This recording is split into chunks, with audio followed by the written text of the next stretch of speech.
Bismillahirrahmanirrahim. Assalamu alaikum 5 class. How are you? Hope you are fine and safe at home. Today's our lecture number 23. Subject English. Topic Comprehension number 2. Success of a farmer. Workbook page number 87 to 89. Open your workbook page number 87. It's our workbook page number 87. Comprehension number 2. Success of a farmer. Read the given story carefully and answer the question. हम story को पढ़ेंगे, उसके बाद question answer solve करेंगे, लेकिन उसमें ये आपकी प्रैक्टिस है। आपके पेपर में अनसीन कम्प्रीहेंशन आती है, इसलिए आज हम जो करेंगे, मैं रीडिंग करूँगी, उसके बाद कुछ क्वेश्चन आंसर को मैं आपको सॉल्व करवाऊँगी, कुछ आप खुद करेंगे। तो हम स्टोरी पढ़ना स्टार्ट करते हैं। There was a farmer who grew superior quality award winning corn in his field. तो एक फार्मर था जो कि बहुत अच्छी क्वालिटी के जो थे ना कॉर्न उगाता था अपने फार्म में, अपने खेत में, जिससे उसको अवार्ड विनिंग मतलब वो इनाम याफ्ता जो थे वो कॉर्न मकई जो था वो उगाता था। ईच ईयर हर साल he entered in his state corn fair where he won honour and prize. तो हर साल क्या था, कॉर्न फेयर एक लगता था उनके स्टेट में, उनके इलाके में मकई का जो मेला था, तो उसमें वो हमेशा जो था प्राइज़ जो था जीतता था। One year a newspaper reporter interviewed him and learn something interesting about how he grew his corn. तो एक साल क्या हुआ, एक न्यूज़पेपर रिपोर्टर जो था, अखबार का जो नुमाइंदा था, उसने उसका इंटरव्यू लिया और उससे ना बड़ी अच्छी अच्छी चीज़ें सीखी कि उसने कैसे अपने कॉर्न्स उगाता है। The reporter discovered that the farmer shared his seed corn with his neighbor. तो उसने रिपोर्टर को ने इस इंटरव्यू से ये दरियाफ्त किया कि ये जो फार्मर है वो अपने सीड जो है वो अपने नेबर से, अपने हमसाये से शेयर करता है, उसको भी देता है। How can you afford to share your best seed corn with your neighbor when they are entering in the corn competition with you each year? तो कहता है आप रिपोर्टर ने उससे पूछा कि आप कैसे अपने इतने अच्छे जो सीड है जो हर साल एक कंपटीशन में आप लेके जाते हैं, तो कैसे अपने वो इतने अच्छे सीड जो अपने नेबर से शेयर कर लेते हो, नेबर को कैसे दे देते हो। But why this is so brother, कि आप ऐसा क्यों करते हो भाई। द फार्मर रिप्लाइड, फार्मर ने क्या जवाब दिया, don't know you the wind pack up pollen grains from the ripening corn and swear it from field to field. तो कहते हैं कि आप नहीं जानते कि जब हवा का झोंका तेज़ चलता है तो वो फूल और फूलदार जो पौधे होते हैं उनके जो बीज होते हैं वो जो एक जगह से जो पक रहे होते हैं, अभी पके नहीं होते, पक रहे होते हैं, तो वो जब हवा चलती है तो वहाँ से वो एक खेत से दूसरे खेत में चले जाते हैं।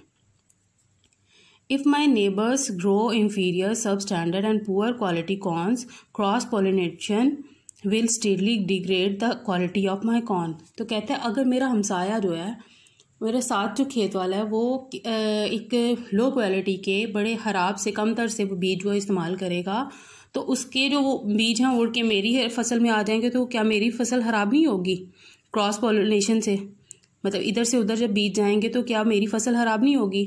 If I have to grow good corn, अगर मुझे अच्छे कॉर्न जो है वो उगाने हैं, I must help my neighbour, तो मुझे अपने हमसाये की मदद करनी होगी, to grow good corns too, कि वो भी अच्छे ही कॉर्न उगाए।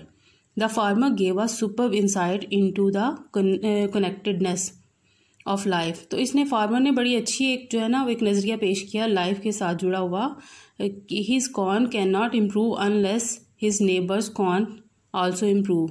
तो उसके कॉर्न तब तक नहीं अच्छे हो सकते जब तक उसके हमसाये के कॉर्न जो है वो मकई जो है वो अच्छी ना हो। So it is in the other dimension and area of life. तो यही चीज़ जो है वो हम इस ज़िंदगी के दूसरे जगहों पे भी यूज़ करते हैं, उसकी भी हमारी लाइफ में जो है ना दूसरी जगह पे भी हमें इस्तेमाल करनी चाहिए यही तरीका जो है।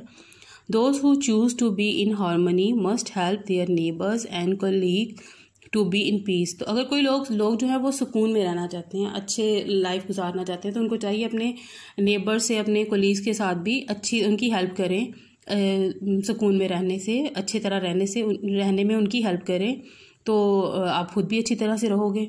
Those who choose to live well must help other live well too.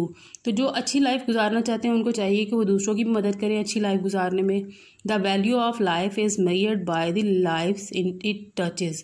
तो लाइफ की ज़िंदगी जो वैल्यू का पता जो है ना का अंदाज़ा उसी वक्त होता है जब लाइफ को गुजारते हैं, लाइफ को दूसरों के साथ शेयर करते हैं, जो उनके जो है उसकी दूसरों की हेल्प करते हैं। Success does not happen in isolation, तो सक्सेस जो कामयाबी कभी भी अकेले में नहीं होती, आइसोलेशन में नहीं होती। It is most often a participatory and collective process, तो ये बड़ा ही साथ देने वाला और इकट्ठा मिलजुल के काम करने वाला प्रोसेस है। सो share the good practices, ideas and new knowledge with your family, friends and neighbour. तो उसे क्या करना चाहिए, अच्छे आइडियाज़, अच्छी बातें जो है, अच्छी वो जो भी है वो अपनी फ्रेंड के साथ, अपनी फैमिली के साथ और हमसायों के साथ शेयर करनी चाहिए, अच्छी बातें जो है। As it is said success breeds success, तो ये इसलिए कहा गया, जैसे कहा गया कि सक्सेस कामयाबी को नस्ल देती है, मतलब उसकी को नस्ल बढ़ाती है, इसकी कामयाबी की नस्ल बढ़ाती है।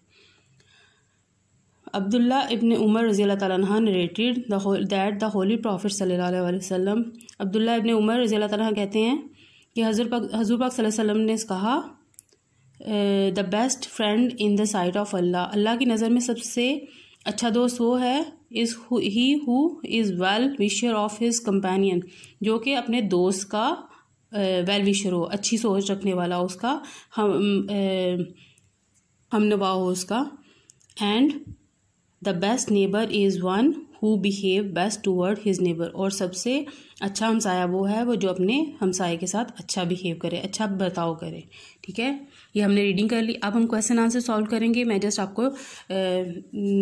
आपको बताऊंगी, गाइड करूंगी कौन सा क्वेश्चन कहाँ पे है, तो उसके बाद आप राइट उसको खुद ही करेंगे। सबसे पहले MCQ से read the passage carefully and answer the following question. There was a dash who grew superior quality award winning corn in the his farm, cobbler था, फार्मर या गार्डनर, तो वो था farmer. The reporter discovered that the farmer shared his dash with his neighbour, method fertiliser, seed corn, तो ये क्या था, seed corn. The wind pack up pollen dash from ripening corn, grains. It is said success breeds success. The best neighbour is one who behave dash toward his neighbour, was best या moderate, तो ये क्या है, best. Okay, answer the following question. What did the reporter ask from the farmer, तो इसका answer है यहाँ पे, how can you afford to share your best seed corn with your neighbour when they are entering in the corn competition with you each year. ठीक है, इसका answer ये first का आंसर है। ठीक है, वो आप वहाँ पे खुद ही राइट करेंगे, मैं जस्ट आपको आंसर गाइड करूँगी। What did the farmer reply, आगे से फार्मर का क्या रिप्लाई था, don't you know the wind pack of pollen grains from the ripening corns and swell it from field to field, if my neighbour grow inferior substandard and poor quality corn, cross pollination will steadily degrade the quality of my corns। ठीक है, उसके बाद है what did the holy prophet सल्लल्लाहु अलैहि वसल्लम say about neighbors। Neighbours के बारे में हुज़ूर पाक सल्लल्लाहु अलैहि वसल्लम ने क्या फरमाया, the best neighbor is one who behaves best toward his neighbor। ठीक है, उसके बाद है question number 4, what is the theme of story, story का थीम क्या है, can you list the way you can use to help other, तो ये थीम ऑफ द स्टोरी क्या हो सकता है, हेल्प अदर्स। और उसके बाद आपने राइट करना है कि आप कैसे लोगों की हेल्प करते हैं, तो आपने यहाँ पे राइट करना है किस तरह आप हेल्प करते हो लोगों की, अपने नेबर्स की, अपनी फैमिली की, किस तरह हेल्प करते हो। उसके बाद question number 5, find 4 adjective from the passage and write here, तो काफ़ी ज़्यादा इसमें एडजेक्टिव हैं पूरे पैसेज में, तो यहाँ पे मैंने जस्ट अभी 3 राइट किए हैं, जैसे सुपीरियर है, गुड है, पुअर है, तो इसके अलावा और भी काफ़ी ज़्यादा इसमें है। उसके बाद है question number 6, write what you thought at the beginning of the story and then again at the end of, in what way your thinking are change. तो I use to think, start में क्या सोचा था, farmer should not share his best seed with his neighbour, तो उसको अपने neighbour से नहीं शेयर करने चाहिए क्योंकि वो अवार्ड विनिंग सीड्स हैं, तो उसको उससे नहीं शेयर करने चाहिए। तो फिर एंड पे क्या सोचा, नहीं, no I think it is good to help other, तो ये अच्छी बात है कि दूसरों की हेल्प करनी चाहिए। ठीक है, तो ये इसका एंड था। तो ये आपका होमवर्क है, ये आपकी डायरी है do homework on workbook page number 88 and 89।